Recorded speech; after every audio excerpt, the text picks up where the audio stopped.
आ गए विदेशों से चीते, देखते हैं ये देश उनको कितना भाएगा। आ गए विदेशों से चीते, देखते हैं ये देश उनको कितना भाएगा।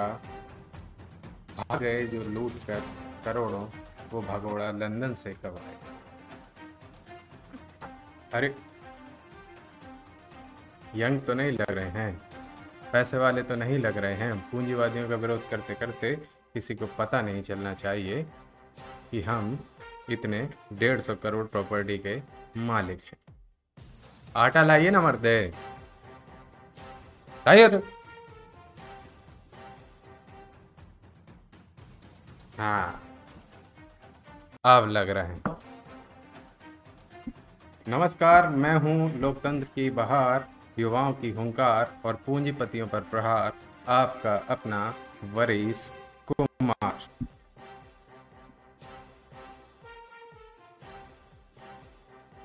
इससे पहले कि देश का युवा अपने जीवन का अमूल्य समय नष्ट करे और हमारे व्यूज और सब्सक्राइबर बढ़ाने में मदद करे, उससे पहले हम चर्चा आज करेंगे नामीबिया से लाए गए चीतों के बारे। नामीबिया से लाए गए चीतों से हमें क्या मिलेगा। नामीबिया से लाए गए चीतों से हमें कुछ मिले या ना मिले, लेकिन नए डीएसएलआर खरीदने वालों से, जिन्होंने अपना पहला शिकार कोई गिलहरी, कबूतर या फिर किसी गरीब हंसते हुए बच्चे को बनाया, फोटो खींचकर लाखों कमाया, उनको मिलेगा फोटो खींचने का एक नया तरीका। इससे वो लड़कियों को भी इम्प्रेस कर पाएंगे। अब आप खुशियां मनाइए कि भारत में चीते आ रहे हैं, क्योंकि इससे देश में 2 करोड़ लोगों को रोजगार मिल जाए, भारत से गरीबी पूरी तरीके से दूर हो जाए, और तो और भारत जल्द ही 5 ट्रिलियन की इकोनॉमी बन जाए। आज चर्चा होगी क्यों माइनॉरिटी में, मेरे शब्दों पर ध्यान दीजिए कि माइनॉरिटी में आने वाले चीते 1948 में महात्मा गांधी की मृत्यु के बाद अचानक से गायब क्यों हो गए। आज चर्चा इस पर भी होगी कि किस प्रकार संघ के लोगों ने चीतों के विलुप्त करने में अमूल्य योगदान दिया है। चर्चा विभिन्न मुद्दों पर होगी। उससे पहले हम बता देते हैं आज के विभिन्न घटनाक्रमों में चीते आने की खुशी में अलग अलग राजनेताओं ने क्या कहा। केजरीवाल ने चीतों के बच्चों को मुफ्त एजुकेशन देने का वादा किया। साथ ही मनीष सिसोदिया ने फॉरेस्ट गार्ड को, जो चीतों की सुरक्षा में तैनात हैं, उनके लिए टीचर्स की व्यवस्था करने का संकल्प लिया, जिससे उन्हें रात के समय बोरियत ना हो। भारत जोड़ो यात्रा के समय चलते हुए राहुल गांधी ने इसे नफरत की राजनीति बता दिया और कहा कि नामीबिया से जो चीते लाए गए हैं उन्हें उनकी मां से अलग कर दिया गया है। मोदी जी मां और बेटे को हमेशा से अलग करना चाहते हैं। वहीं सपा के पूर्व संरक्षक ने कहा, उनका स्टेटमेंट है, क्या है मुझे पढ़ने में नहीं आ रहा है, क्या लिखा है, हमारे यहाँ फीता है बढ़िया, हमारे सफ़े हमारे सब्ज़ चीज़ा भाई। मुझे भी कुछ भी समझ नहीं आया, पर क्योंकि वो एक पुराने वरिष्ठ और सुलझे हुए नेता हैं तो उनकी बात सही ही होगी। नमस्कार, एक बार फिर से चर्चा कर लेते हैं। आप अपना समय बर्बाद ना करें कि चीते क्या हैं और वर्तमान में उन पर क्यों चर्चा हो रही। केंद्रीय पर्यावरण, वन एवं जलवायु परिवर्तन मंत्री ने भारत में चीते के पुनर्वास के लिए कार्य योजना शुरू की है, जिसके तहत अगले 5 वर्षों में 50 चीतों को भारत में लाया जाएगा। एनटीसीए यानी कि राष्ट्रीय बाघ संरक्षण प्राधिकरण की 19वीं बैठक में इसका फैसला लिया गया। अब अफ्रीका, नामीबिया, बोत्सवाना से अलग अलग लगभग 8 से 12 चीतों का पुनर्स्थानीकरण होगा। अब इन्हें कूनो नेशनल पार्क मध्य प्रदेश में रखा जाएगा, जो है श्योपुर और मुरैना की सीमा। यह लगभग 748 वर्ग किलोमीटर की सीमा में फैला हुआ। 2018 में इसे राष्ट्रीय उद्यान का दर्जा मिला। चीता दुनिया का सबसे तेज भूमि स्तनपायी है, जो अफ्रीका और एशिया में पाया जाता है। अफ्रीकी चीता और एशियाई चीतों में प्रमुख अंतर यह है कि अफ्रीकियों का बड़ा होता है चेहरा।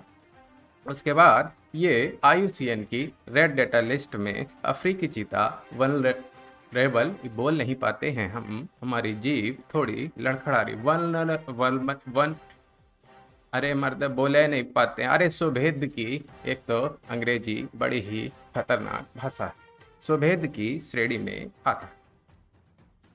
इसके अलावा एशियाई चीता अति संकटग्रस्त श्रेणी में आता है। कहा जाता है कि अफ्रीकन चीते 6500 से 7000 की मात्रा में बचे। वहीं एशियन चीते मुख्य रूप से सिर्फ और सिर्फ ईरान पर ही बचे हैं, जो 40-50 हैं।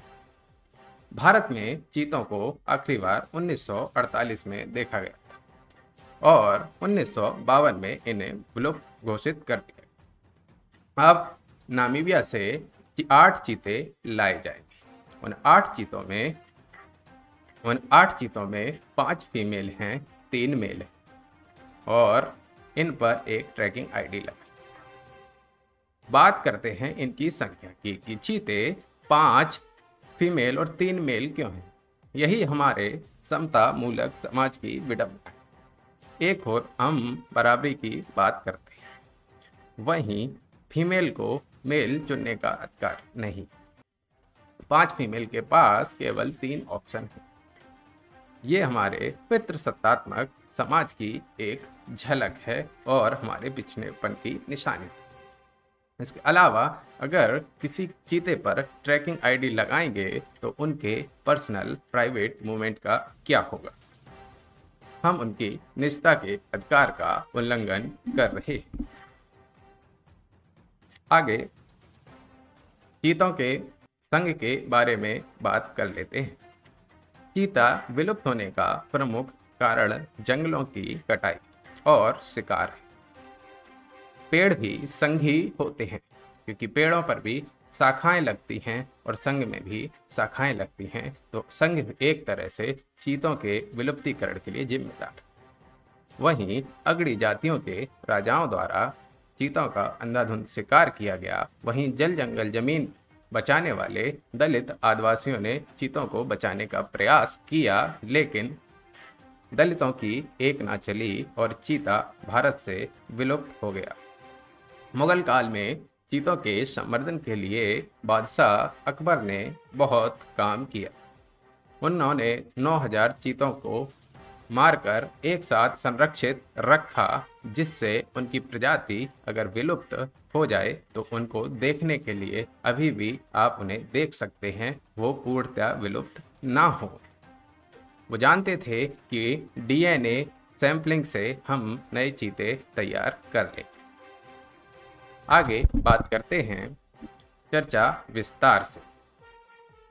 आज ये सवाल उठना लाजमी है कि एक मुल्क के तौर पर हम कहाँ खड़े। विश्व गुरु का दंभ भरने वाला देश आज एक पिछड़े देश से चीता मांग रहा है।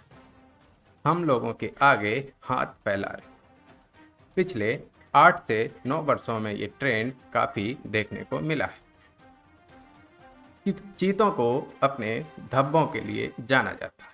धब्बे इसलिए कहा जाता है क्योंकि वह काले होते। अगर सफ़ेद होते तो उनको चिकत्ता कहा जाता। आज गोरे काले के भेद की वजह से काले रंग को धब्बा मान लिया जाता है और सफ़ेद चमड़ी को अपना अब्बा मान लिया जाता है। सवाल ये भी उठता है कि चीतों को MP ही क्यों, उन्हें गुरु घासीदास छत्तीसगढ़ या फिर रणथंभौर राजस्थान में भी लाया जा सकता था। कहीं ये 2024 चुनाव जीतने की तैयारी तो नहीं। अब पूंजीपति मध्य प्रदेश में लाइन सफारी विकसित करेंगे, बड़े बड़े होटल बनाएंगे और पैसे कमाएंगे। इससे गरीबों को क्या मिलेगा? गरीब ही चीतों के एक तरह से विनाश का कारण भी रहे। अगर गरीबों को समय से रोजगार मिल गया होता, एसएससी भर्ती टाइम से हो गई होती, तो गरीबों को जंगल जाकर लकड़ियों को काटना नहीं पड़ता और चीतों का अंधाधुंध शिकार करके करोड़ों रुपए में नहीं बेचना पड़ता। इसलिए इन पैसों का कोई अस्पताल बन सकता था, कोई विद्यालय बनाया जा सकता था। लेकिन पूंजीपतियों को फायदा देने के लिए इस तरह की योजनाएं लाई गई। सवाल टाइमिंग पर भी हैं। नरेंद्र मोदी के जन्मदिन पर चीतों को लाया गया, जोर शोर से बड़े बड़े मीडिया संस्थानों ने इसकी कवरेज दी। खुद को शाकाहारी होने का दम्भ भरने वाले नरेंद्र मोदी एक मांसाहारी चीते का इतना प्रचार कर रहे हैं। अगर मान लीजिए चीता गाय पर अटैक करेगा तो अथॉरिटी किसको बचाएगी? गाय को या फिर आए विदेशी चीते को? इसके अलावा प्रधानमंत्री ने एक रैली में सुनने में आया है ये भी कहा है कि चीतों से हमारा पुराना नाता रहा है। बचपन में जब मैं पूजा करता था तो पुजारी जी कहते थे कि जाओ चींटियों को चुटकी चुटकी भर आटा डालकर ले आओ। तो अब हम बात करते हैं निष्कर्ष की। तो चीतों की संरक्षण से, उनकी संख्या बढ़ जाने से एक मुल्क के तौर पर हम भले ही सफल हो जाएं, पर एक समाज के तौर पर हम असफल हुए हैं। हमने उन्हें अपने घर और परिवार से, दोनों से अलग किया है। खैर, परिवार की वैल्यू वो लोग क्या जाने जिनके खुद के ही परिवार नहीं। बहुत बहुत धन्यवाद। सब्सक्राइब कर लीजिए, कमेंट भी कर दीजिए, वरना आपकी भी पूंजीपतियों में गिनती करने लगूंगा।